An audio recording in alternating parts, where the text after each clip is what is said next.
আলহামদুলিল্লাহ, আমরা ঘুরতে ঘুরতে চলে আসলাম রানী ময়নামতির বাড়িতে, যেখানে এখন শুধুই বাড়ির ভিটা পড়ে আছে, বাড়ির কোনো অস্তিত্ব নেই। এখানে এসে আমরা অনেক কিছুই দেখতে পেলাম, যেমন বাড়ির ভিটা পড়ে আছে, অনেক বড় একটি চুলা পড়ে আছে। এটা চুলা, বন্ধুবান্ধবরা চুলা নিয়ে আবার গবেষণা করতেছে।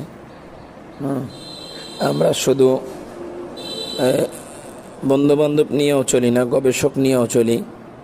এখানে দুই গবেষক আছে, তারা গবেষণা করতেছেন এখানে কিভাবে রাঁধতো, এত বড় চুলা কি করতো।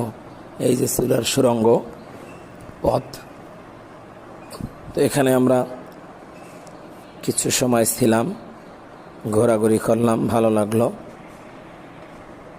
এই যে দেখেন, এইটা কি চুলাই ছিল না কোনো সুড়ঙ্গ পথ ছিল বোঝা যাইতেছে না। চতুর্দিকে বিভিন্ন সুড়ঙ্গ দেওয়া আছে।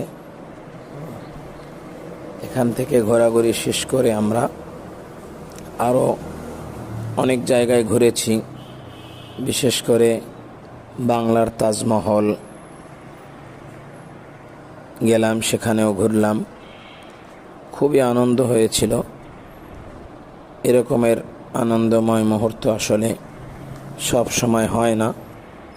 তো বন্ধুবান্ধব যারা আছে সকলের কাছে আমার পক্ষ থেকে আবেদন, আমরা যেন আবারও এইভাবে একটা সময় বের করে আবারও ঘোরাঘুরি করতে পারি।